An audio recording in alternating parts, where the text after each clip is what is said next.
میں اس وقت نوجوانوں سے مخاطب ہوں۔ ذرا سوچیں، کیا وجہ ہے کہ جس امت کو اللہ تعالیٰ نے بہترین امت کہا، وہی امت مسلمہ آج دنیا کی بیشتر اقوام کے زیر تسلط رہنے پر مجبور ہے۔ اقوام عالم جو چاہیں ہم پر اچھے یا برے زمرے کا لیبل لگا دیں، اور جب چاہیں ہم پر سینکشنز لگا کر ہماری شاہراہ کو اپنے پنجہ میں جکڑ لیں۔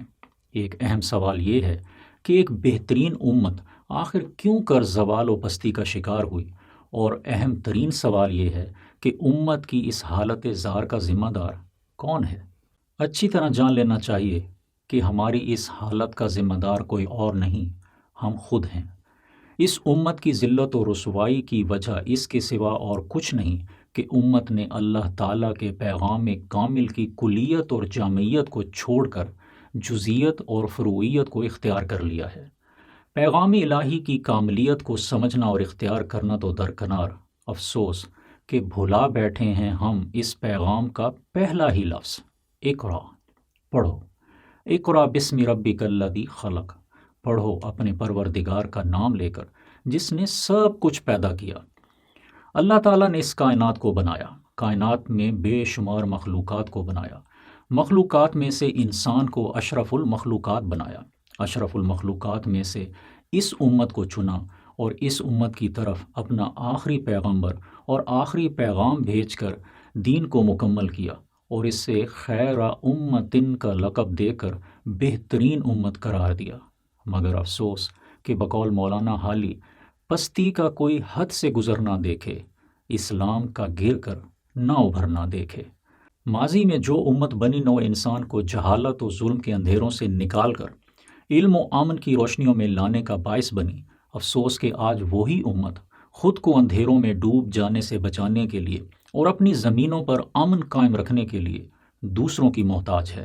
دین اسلام، جس کے پیغام کا آغاز آدم علیہ السلام سے ہوا اور تکمیل رسول کریم صلی اللہ علیہ وسلم پر ہوئی، ایک ایسا مکمل ضابطہ حیات ہے کہ جس میں زندگی کے ہر شعبے کے ہر پہلو سے متعلق رہنمائی موجود ہے۔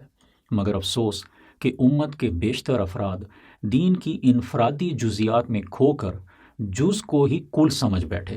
کسی نے مسجد اور مدرسے کو ہی کل دین سمجھ لیا، اسی طرح کسی نے وعظ و تقریر کو، کسی نے تحریر و تشہیر کو، کسی نے صحافت و کتابت کو، کسی نے فن لطافت کو، کسی نے طاقت کے استعمال کو، کسی نے میڈیا کے کمال کو، کسی نے فلاحی اداروں کو، اور کسی نے سائنس، فلسفہ اور فن کے پاروں کو ہی دین سمجھ لیا۔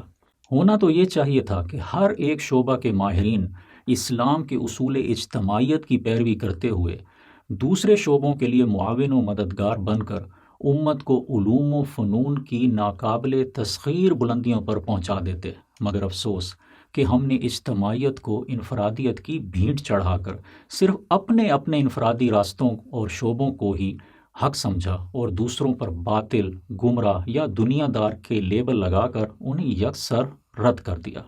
نتیجہ یہ نکلا کہ ہم نہ صرف پارا پارا، فرقہ فرقہ اور ٹکڑے ٹکڑے ہو گئے، بلکہ دیگر شعبوں سے رسد نہ ملنے کی وجہ سے اپنے ہر شعبے میں بھی ناکام ہو گئے۔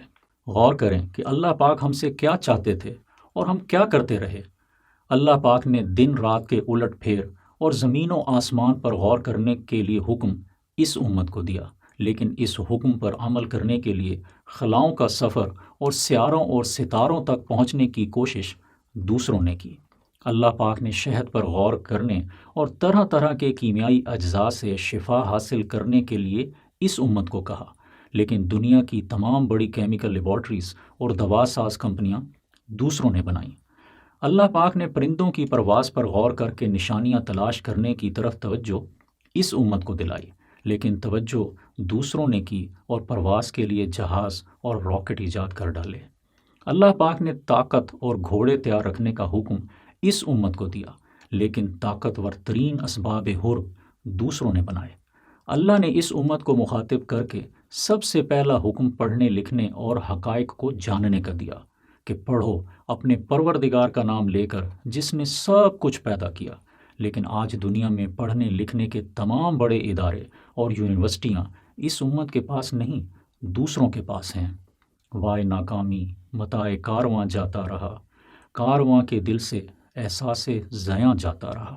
ہونا تو یہ چاہیے تھا کہ مسلمان دین اسلام کو دنیا کے لیے سب سے بڑی رحمت اور برکت ثابت کرتے ہوئے اسے اخروی کامیابی کی ضمانت کے ساتھ ساتھ دنیاوی ترقی اور خوشحالی کا سبب و ذریعہ بھی بنا کر دکھاتے، اور دنیا کی ساری قوموں کو یہ مشاہدہ کروا دیتے کہ دیکھو، یہ دین انسان کی ذہنی اور اخلاقی تکمیل کرتا ہے اور انسانیت کی مجموعی سطح کو بھی بلند کرتا ہے، اور یہ دین آخرت کی درست خبر دینے کے ساتھ دنیا اور اس کے پوشیدہ حقائق کو بھی حالت انکشاف میں لانے کی با مقصد جد و جہد کرتا ہے۔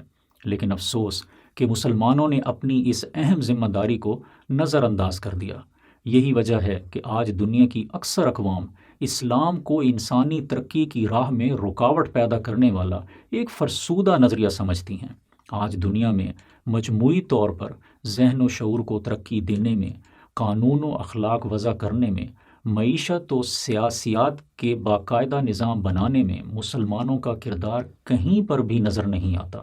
بقول اقبال، مسلمان نہیں، راکھ کا ڈھیر ہے۔ افسوس تو اس بات کا ہے کہ ہم نے آج بھی اپنی ناکام روش کو ترک نہیں کیا۔ اب بھی ہم میں سے ہر ایک ببانگ دہل اس بات کا دعوے دار ہے کہ صرف اسی کا اپنایا ہوا انفرادی راستہ ہی درست راستہ ہے، دین کا راستہ ہے، اللہ کا راستہ ہے۔